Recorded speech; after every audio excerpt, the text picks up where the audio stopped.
నమస్కారం. PCN వార్తలకు స్వాగతం. వార్తల్లోని ముఖ్యాంశాలు.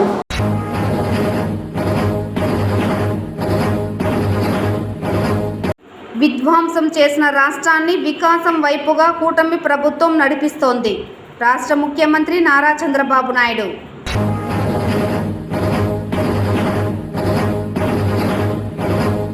సుపరిపాలనలో తొలి అడుగు కార్యక్రమానికి ప్రజల నుండి అపూర్వ స్పందన లభించడం హర్షణీయం. MP Daggumalla Prasadarao, MLA Gurajala Jaganmohan. వార్తల్లోని వివరాలు. గత 5 సంవత్సరాల వైకాపా పాలనలో రాష్ట్రం పూర్తిగా విధ్వంసం అయిందని, విధ్వంసం చేసిన రాష్ట్రాన్ని వికాసం వైపుగా కూటమి ప్రభుత్వం నడిపిస్తోందని రాష్ట్ర ముఖ్యమంత్రి నారా చంద్రబాబు నాయుడు తెలిపారు. 2 రోజుల కుప్పం పర్యటనలో భాగంగా కుప్పానికి చేరుకున్న చంద్రబాబు అభివృద్ధి సంక్షేమ కార్యక్రమాలు చేపట్టారు. ఇందులో భాగంగానే స్వర్ణ కుప్పం ప్రాజెక్టులో అభివృద్ధి సంక్షేమ కార్యక్రమాలు ప్రారంభించిన అనంతరం కుప్పం ప్రజావేదిక సభలో ఆయన ప్రసంగించారు. ఈ సందర్భంగా రాష్ట్ర ముఖ్యమంత్రి చంద్రబాబు నాయుడు మాట్లాడుతూ, సుపరిపాలన తొలి అడుగులో భాగంగా మొదటి కార్యక్రమాన్ని తన నియోజకవర్గం కుప్పం నుండి ప్రారంభించడం జరిగిందని, దేశంలోని ఆదర్శ నియోజకవర్గంగా కుప్పాన్ని తయారు చేస్తానని వెల్లడించారు. 3,890 కోట్ల వ్యయం చేసి హంద్రీనివా పనులను పూర్తి చేసేందుకు చర్యలు చేపట్టామని, కుప్పంలో చివరి ఆయకట్టు వరకు హంద్రీనివా జలాలను అందించే బాధ్యత ముఖ్యమంత్రిగా తాను తీసుకుంటున్నట్లు స్పష్టం చేశారు. రాష్ట్రాన్ని అభివృద్ధి చేసే వారికి మాత్రమే సంక్షేమం గురించి మాట్లాడే హక్కు ఉంటుందని, అప్పు చేసి సంక్షేమం చేస్తామనడం ఏం పరిపాలన గత వైకాపా పాలకులు చేపట్టారని నిలదీశారు. గత ఏడాదిగా రాష్ట్రంలో ఈ విధానాన్ని ప్రభుత్వం అవలంబిస్తోందని, ప్రజలందరూ ఏకతాటిపై నిలిచి కూటమి ప్రభుత్వాన్ని ఆశీర్వదించడంతోనే రాష్ట్రం అభివృద్ధి చెందుతోందన్నారు. అంతేకాకుండా కుప్పం నియోజకవర్గంలో 1,292 కోట్ల రూపాయల విలువైన పనులను చేపట్టామని తెలిపారు. రాష్ట్రంలో గుంతలమయమైన రోడ్ల మరమ్మత్తు పనులను పూర్తిగా చేపట్టి గుంతలు లేని రహదారులే లక్ష్యంగా పనిచేశామని, మహిళల కోసం ప్రత్యేకంగా దీపం పథకాన్ని అమలు చేసి నేడు దీపం 2.0తో ఉచిత సిలిండర్లను కూడా అందిస్తున్నట్లు పేర్కొన్నారు. స్వర్ణకుప్పం ప్రాజెక్టులో భాగంగా రహదారులను సీసీ రోడ్లు, బీటీ రోడ్లుగా మారుస్తున్నామని ముఖ్యమంత్రి చంద్రబాబు నాయుడు వెల్లడించారు. అయితే దీనిని జీర్ణించుకోలేని మాజీ ముఖ్యమంత్రి జగన్మోహన్ రెడ్డి అబద్ధపు ప్రచారాలతో ప్రజలను మభ్యపెట్టే ప్రయత్నం చేస్తున్నారని, వైకాపా ప్రభుత్వం చేస్తున్న అబద్ధపు ప్రచారాలను ప్రజలే తిప్పికొట్టాలని ఈ సందర్భంగా ముఖ్యమంత్రి నారా చంద్రబాబు నాయుడు ప్రజలకు పిలుపునిచ్చారు.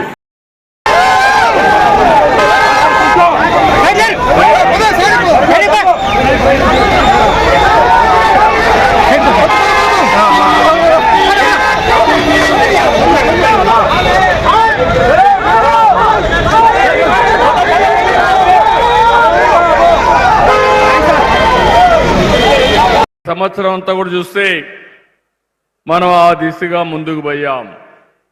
నేను ఎప్పుడు కూడా ఈ నియోజకవర్గాన్ని చూశాను. 9వ ఎమ్మెల్యేగా గెలిపించారు. ఇది ఒక చరిత్ర భారతదేశంలోనే.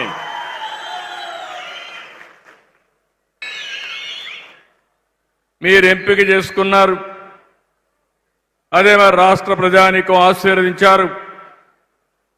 రెండూ కలిసి ఈరోజు మళ్ళీ సుపరిపాలనలో 1 సంవత్సరం పూర్తి చేసుకుని మీ దగ్గరికి నేను వచ్చాను. ఈరోజు మీరు ఒక్కసారి చూస్తే 1,293 కోట్ల రూపాయలు మనం ఫౌండేషన్స్ వేసుకున్నాం, ప్రారంభాలు చేసుకున్నాం. ఇప్పటికే 125 కోట్ల పనులు పూర్తయినాయి, 8 పనులు పూర్తయినాయి, 1,168 పనులు రాబోయే రోజుల్లో 1 సంవత్సరంలో పూర్తి చేసే బాధ్యత నాదని మరొక్కసారి మీ అందరికీ విజ్ఞప్తి చేస్తున్నారు. సమ్మర్ డ్రింకింగ్ వాటర్ యాక్షన్ ప్లాన్కి 9 కోట్లు ఖర్చు పెట్టాం. అదే మరి టాటా డిజిటల్ నర్వ్ సెంటర్కి 5 కోట్లు ఖర్చు పెట్టాం. స్ట్రీట్ లైట్స్ అన్ని కూడా 5,639 స్ట్రీట్ లైట్లు 3,70,00,000 పూర్తి చేశాం. స్కూల్ కాంపౌండ్ వాల్స్ అయితే 21 స్కూల్స్కి 1,64,00,000 ఖర్చు పెట్టాం. ఇంకో ఏరియా హాస్పిటల్ని మరమ్మతులన్నీ చేశాం. ఈరోజు మీరు ఒక్కసారి చూస్తే నేను ఆ రోజు ఇంటింటికి మా ఆడబిడ్డలు కట్టెల పొయ్యతో వంట చేయకూడదని వంట గ్యాస్ సిలిండర్లు ఇచ్చిన పార్టీ, ఈ ఆడబిడ్డలను ఆదుకున్న పార్టీ తెలుగుదేశం పార్టీ. ఈరోజు మళ్ళీ కూటమి ప్రభుత్వం ధరలు పెరిగాయి, మీకు కష్టాలున్నాయి. అందుకనే మీరు చూస్తే సంవత్సరానికి 3 గ్యాస్ సిలిండర్లు ఉచితంగా ఇచ్చే పార్టీ ఎన్డీఏ పార్టీ అని చెప్పి కూడా నేను మీకు తెలియజేస్తున్నా. ఇవి కాకుండా ఈరోజు మీరు చూస్తే హంద్రీ నీవా సుజల స్రవంతి 85 కోట్లతో 47 కిలోమీటర్లు పూర్తి చేస్తున్నాం. అయితే దీన్ని ఒక్కసారి మీరు గుర్తుపెట్టుకుంటే మొత్తం కలిసి శ్రీశైలం దగ్గర నుంచి కుప్పానికి నీరు రావాలంటే దగ్గర 550 కిలోమీటర్లు అనేక పంపులు పెట్టాం, వెడల్పు చేశాం. ఈ సంవత్సరమే 3,890 కోట్ల రూపాయలు ఖర్చు పెట్టి చివరి కుప్పానికి నీళ్లు తీసుకొస్తున్నాం. స్వాతంత్రం వచ్చిన తర్వాత ఏ ప్రాజెక్టుకి 3,890 కోట్ల రూపాయలు ఒకే విడత కింద ఖర్చు పెట్టిన సందర్భమే లేదు. అది చేశానంటే అక్కడ ప్రజానీకం కూడా ఇబ్బంది పడకూడదు. నా కుప్పానికి నీళ్లు రావాలి, స్వర్ణ కుప్పం కావాలి. ఈ సంవత్సరమే నీళ్లు వస్తాయి, ఎవరికి అనుమానం అవసరం లేదు. బీటీ రోడ్లకు 80 కోట్లు శాంక్షన్ చేసుకున్నాం. సీసీ రోడ్లు 101 కిలోమీటర్ల సీసీ రోడ్లు 47,75,00,000 రూపాయలు శాంక్షన్ చేశాం. కొంతమంది మరుగుదొడ్లు లేవు. ఈరోజు నేను గర్వంగా చెప్పగలుగుతున్నా, ప్రతి ఒక్క ఇంటికి వంట గ్యాస్ ఇచ్చాం. వంట గ్యాస్ లేని ఇల్లు మన నియోజకవర్గంలో లేనే లేదు. ఇంకో పక్క 13,905 మరుగుదొడ్లు కట్టుకోవాలి. దీనికి 20,85,00,000 ఖర్చు అవుతుంది. ఇది కూడా రాబోయే 6 నెలల్లో పూర్తి చేస్తాం. 7 సబ్ స్టేషన్లు 18 కోట్లతో పూర్తి చేస్తాం. ప్రాథమిక పాఠశాలలు 10,36,00,000 పెట్టి మౌలిక వసతులన్నీ కల్పిస్తున్నాం. ఎన్టీఆర్ సుజల ఆ రోజు మనం చేస్తే దాన్ని కూడా పుణ్యం కట్టుకున్నారు. ఈరోజు ఆ పనులు కూడా పూర్తి చేసి 8,22,00,000 కావాలంటే ఇచ్చి మళ్ళీ ఈ స్కీమ్ ద్వారా నీళ్లు ఇచ్చే బాధ్యత, మినరల్ వాటర్ ఇచ్చే బాధ్యత ఈ ప్రభుత్వం తీసుకుంటున్నాం. ఇంకొక పక్కన ఎస్సీ, ఎస్టీ, బీసీ హాస్టల్స్ అన్ని మరమ్మతులుంటే 6,87,00,000 శాంక్షన్ చేశాం. ఓవర్ హెడ్ ట్యాంక్స్ ఉంటే మరమ్మతులకు 3,95,00,000 కావాలంటే దీనికి కూడా ఇచ్చాను. కొన్ని గ్రామాలకు పంచాయతీ భవనాలు లేవంటే 2,60,00,000 ఇచ్చాం. అదే మరి ఏరియా ఆసుపత్రి. కూటమి ప్రభుత్వం ఏడాది కాలంలో చేపట్టిన సుపరిపాలనను ఇంటింటికి వెళ్లి వివరించారు చిత్తూరు ఎమ్మెల్యే గురజాల జగన్మోహన్.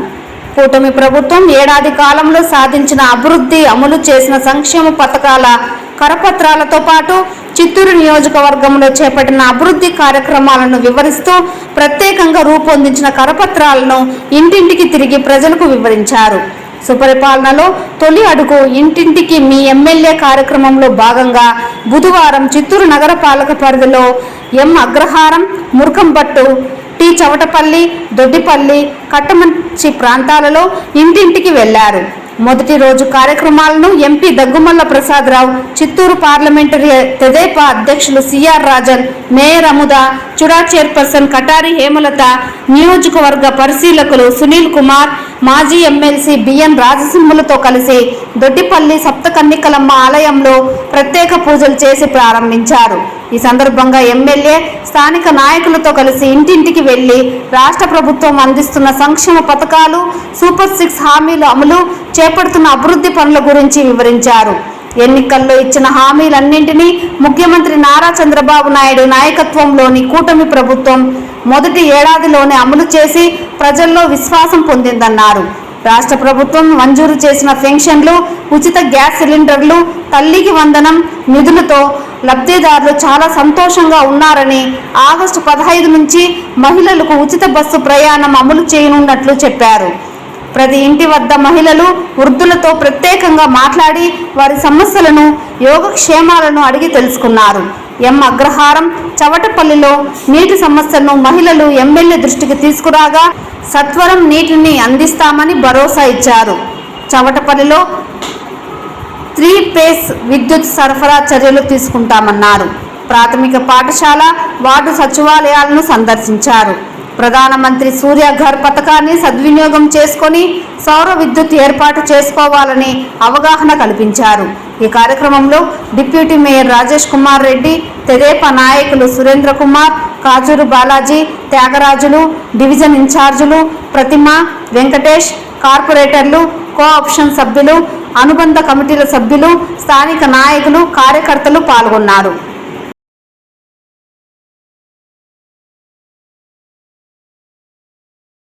నుండి ఏదైనా గబగబాన్ రాదు. నేనంతా రోడ్ అడిగినారు లేదా బోర్ అడిగినారు, ఈ రోజే చేస్తానన్న. ఎందుకు? నా చేతిలో పని. మిమ్మల్ని ఓట్లు అడిగినా మీరు ఓట్లు వేసినారు, నేను బోర్ అడిగితే బోర్ వేస్తాను.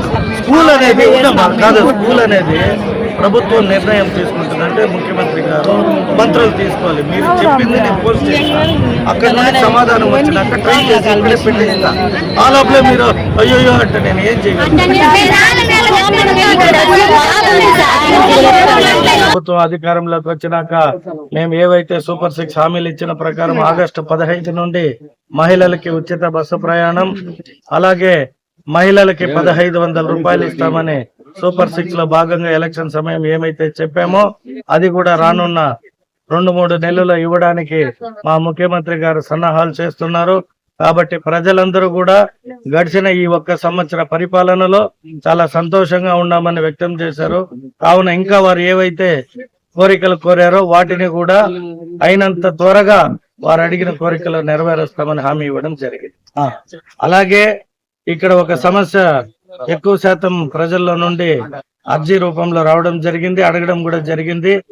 మా education minister and IT minister Nara Lokesh గారు ఒక వినూత్నమైన కార్యక్రమం చేపట్టారు. రాష్ట్రంలో అత్యధిక స్కూల్స్ ఉన్నాయే కానీ ఇన్ఫ్రాస్ట్రక్చర్ లేకపోవడం, సరైన వ్యవస్థ లేకపోవడం, అక్కడ కోచింగ్ టీచింగ్ కి టీచర్లు లేకపోవడం, వీటన్నిటినీ ఆయన 1 సంవత్సరంలో ఆయన దృష్టికి రావడంతో ఈ ఎన్ని స్కూల్స్ ఉందని కాదు, ఉన్న స్కూల్ మోడర్న్ స్కూల్ చేయాలనే ఉద్దేశంతో సెగ్రిగేట్ చేసి ఎక్కడైతే పెద్ద స్కూలు స్థలము అన్ని ఉన్నాయో వాటిని సమ్మేళనం చేసుకుంటూ అదర్ స్కూల్స్ ని కొన్నిటిని తీసేయడం జరిగింది. సో ఇక్కడ ట్రాన్స్పోర్ట్ ఫెసిలిటీ లేదు కాబట్టి మాకు స్కూల్ ని రీటైన్ చేయమని అడిగారు. ఖచ్చితంగా వారు అడిగిన కోరికని మా ముఖ్యమంత్రి ప్లస్ మంత్రి దృష్టిలో తీసుకుపోయి పెట్టి సాధ్యమైనంత వరకు ఇక్కడే రీటైన్ చేయడానికి ఇప్పుడే ఎంఈఓ గారితో ఈఓ గారితో మాట్లాడడం జరిగింది. కలెక్టర్ గారిని కూడా ఈవినింగ్ కలిసి ఖచ్చితంగా ఈ అగ్రహారంలో ఉండే విధంగా ఆ స్కూల్ ని చర్యలు తీసుకోవడానికి మేము ప్రయత్నం చేస్తున్నాం. నమస్తే అన్న, నా పేరు ప్రతిభ. ఈరోజు ఎమ్మెల్యే గారు ఫస్ట్ వాటికి రావడం జరిగింది. తొలి అడుగు భాగంలోను ఈరోజు మురకంపట అగ్రహారంకి రావడం జరిగింది. ఇక్కడికి వచ్చి ప్రతి ఒక్క ఇంటింటికి తిరగడం జరిగింది. పింఛన్స్ అయితే కరెక్ట్గా వస్తున్నాయా, ఇక్కడ ప్రజల ప్రాబ్లం ఏమి అనేది మెయిన్గా ఇంటింటికి వచ్చి అందరినీ అడగడం జరిగింది. ఇక్కడ ప్రజలైతే కొన్ని వాళ్ళ సమస్యలు చెప్పారు, అవి కూడా నేను తీరుస్తానని ఇప్పటికిప్పుడే మున్సిపల్ ఆఫీసర్ని రమ్మని చెప్పి ఇక్కడ ఏమైతే ప్రాబ్లమ్స్ ఉన్నాయో వాళ్ళకి వెంటనే బోర్ అయితే ఏమి, ఆరో వాటర్ అయితే ఏమి, రోడ్లు అయితే ఏమి వెంటనే శాంక్షన్ చేయండి అని మా ముందరే సంతకం పెట్టించారు. ఇక్కడ ఉన్న వాళ్ళందరూ చాలా హ్యాపీగా ఉన్నారన్న, చాలా సంతోషం వ్యక్తం చేస్తూ ఉన్నారు.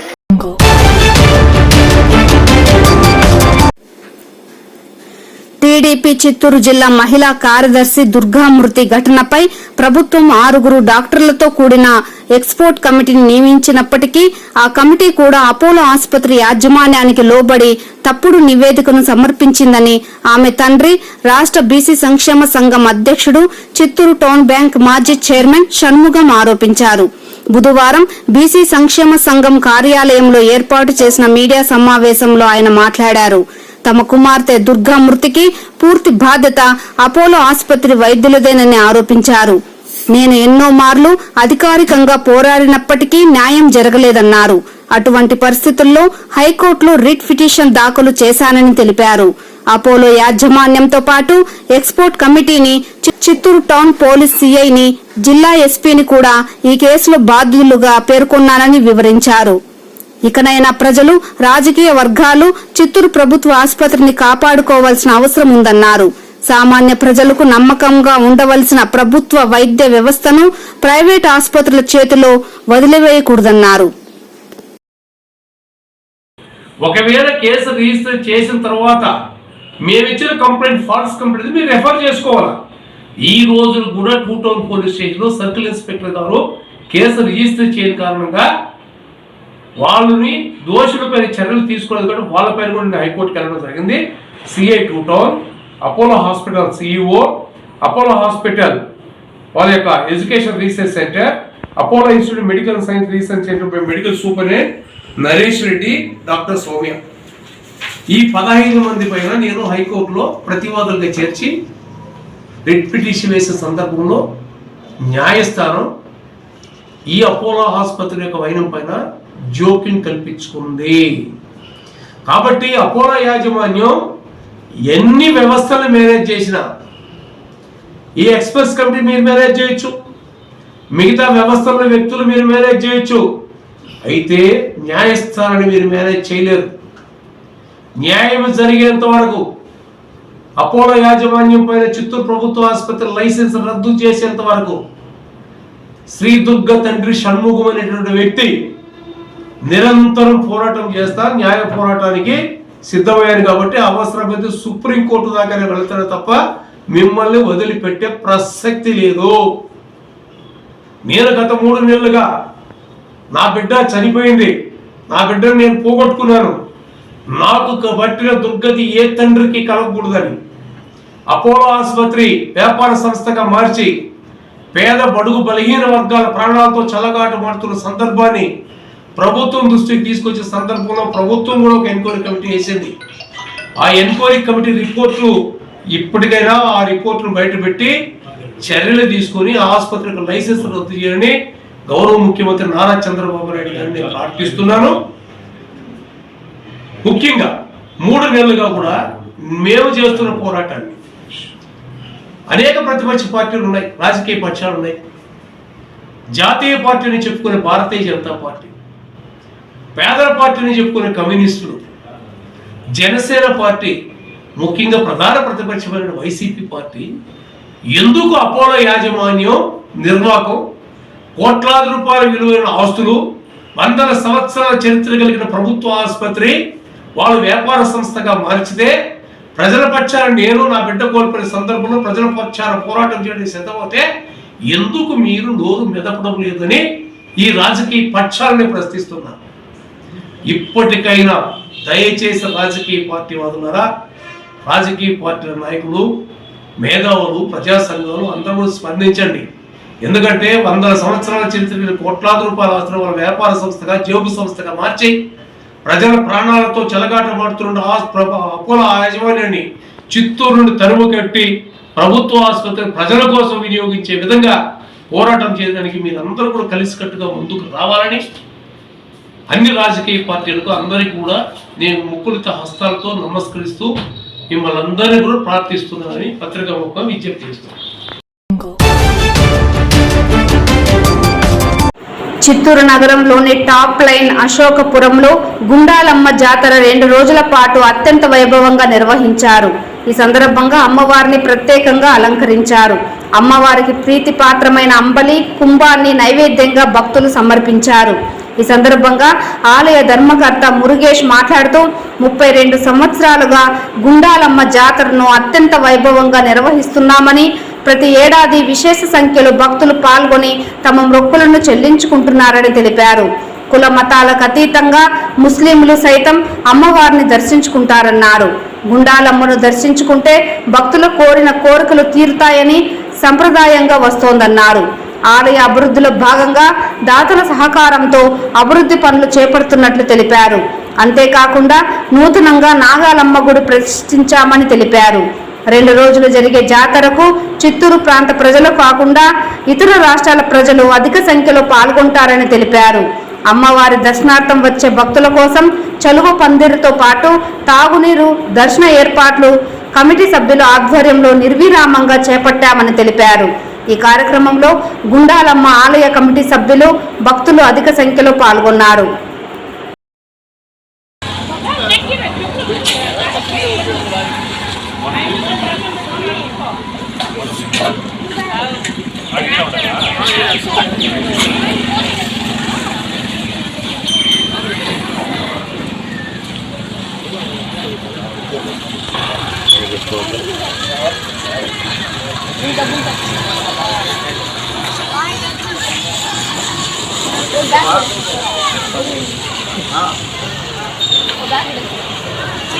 జై జై గుండాలమ్మ.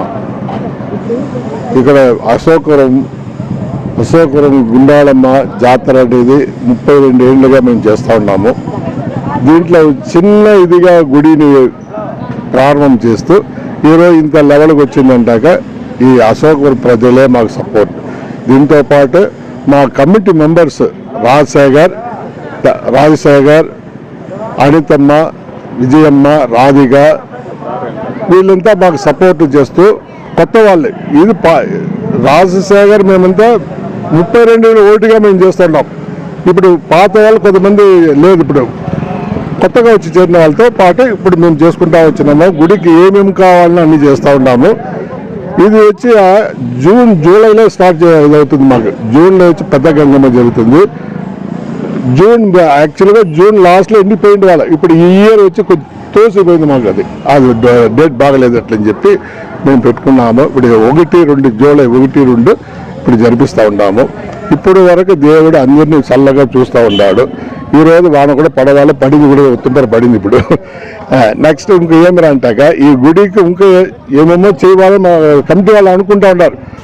కొన్ని దేవుడికి కలశం చేయాలా, వెండి కలశం చేయాలా, ఇదంతా వచ్చి ఇప్పుడు వీళ్ళు ఇచ్చిన కొంతమంది డోనర్స్ అంతా ఉన్నారు. వాళ్ళు ఇచ్చినారు. ఇంకా కవసం కూడా నెక్స్ట్ మంత్ మిమ్మల్ని పిలిపించి దాన్ని మీకు చూపించేవాళ్ళ పూజ కూడా చేస్తూ ఉంటాము. జై జై గుండాలమ్మ 32 సంవత్సరాలుగా మా మురుగేశన్ సార్ గారు కానీ, మా శేఖర్ అన్న కానీ, మిగతా పెద్దవాళ్ళు కానీ అందరూ కలిసి ఇక్కడ జాతర మహోత్సవం జరుపుతూ ఉన్నారు. అది మాకు చాలా సంతోషంగా ఉంది. భక్తులకి గుండాలమ్మ అంటే భక్తులకి వరాలు ఇచ్చే తల్లి. మనం ఏం కోరుకున్నా వెంటనే జరుగుతుందని ఒక నమ్మకం ఎక్కువైనందువల్ల జనాలు ఇక్కడ ఎక్కువ సంఖ్యలో వస్తూ ఉన్నారు. అదిగాక ఇప్పుడు అమావాస్య పూజలు కానీ, ఇంకా కీర్తిక పూజ కానీ, సంకటహర చతుర్థి పూజ కానీ మాకు ఇక్కడ గుడి చాలా ఇప్పుడు ఫేమస్ అయింది. ఎక్కువ మంది జనాలు వస్తూ ఉన్నారు.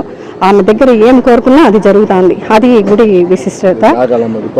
నాగాలమ్మని ఇప్పుడు కొత్తగా ప్రతిష్ఠించినాము. ఇంకా దానికి టైల్స్ వర్క్ అది చేపిస్తాము తొందరలో. ఇంకా అక్కడ కూడా ఈ ఇయర్ కొత్తగా అది వేసాం, షెడ్ వేసాము. ఇంకా దానికి టైల్స్ వేసి ఇంకా రెడీ చేస్తాను. ఇంకా గుడి చాలా డెవలప్మెంట్ చేస్తాము. సార్ వాళ్ళు, సెకండ్ అన్న వాళ్ళు పెద్దవాళ్ళు చేస్తూ ఉన్నారు. మేము వాళ్ళకి కొంచెం సహాయంగా ఉంటున్నాం. నిరుద్యోగ యువతకు ఉద్యోగ ఉపాధి అవకాశాలు కల్పించడంలో భాగంగా చిత్తూరు నగరంలోని విజ్ఞాన సుధా డిగ్రీ కళాశాలలో బుధవారం మెగా జాబ్ మేళాను నిర్వహించడం జరిగిందని కళాశాల చైర్మన్ శ్రీధర్ తెలిపారు. ఈ సందర్భంగా ఆయన మీడియాతో మాట్లాడుతూ విజ్ఞాన సుధా డిగ్రీ కళాశాలలో విద్యను అభ్యసిస్తున్న విద్యార్థుల కోసం ప్రతి ఏడాది ప్రముఖ కంపెనీల ద్వారా జాబ్ మేళా నిర్వహించడం జరుగుతోందని, ఇందులో భాగంగానే బుధవారం ఉదయం 10 గంటలకు జాబ్ మేళాను విజ్ఞాన సుధా డిగ్రీ కళాశాల నిర్వహించామని ఆయన వెల్లడించారు. ఈ జాబ్ మేళాకు ప్రముఖ అగ్ర కంపెనీల ప్రతినిధులు హాజరైనట్లు ఆయన వెల్లడించారు. ఈ జాబ్ మేళాలో మొత్తం 105 మంది నిరుద్యోగులు పాల్గొనగా అందులో 57 మంది ఎంపిక కావడం జరిగిందన్నారు. ప్రముఖ కంపెనీలైన స్టార్టెక్, క్యాడ్మాక్స్, ఫాక్స్కాన్ వంటి కంపెనీలలో వీరు ఎంపికయ్యారని, వీరికి ఏడాదికి 3 లక్షల రూపాయల జీతం అందుకోనున్నారని వెల్లడించారు. ఈ సందర్భంగా జాబ్ మేళాలో ఎంపికైన యువతకు కళాశాల చైర్మన్ శ్రీధర్ శుభాకాంక్షలు తెలియజేశారు. ఈ వార్తలు ఇంతటితో సమాప్తం. నమస్కారం.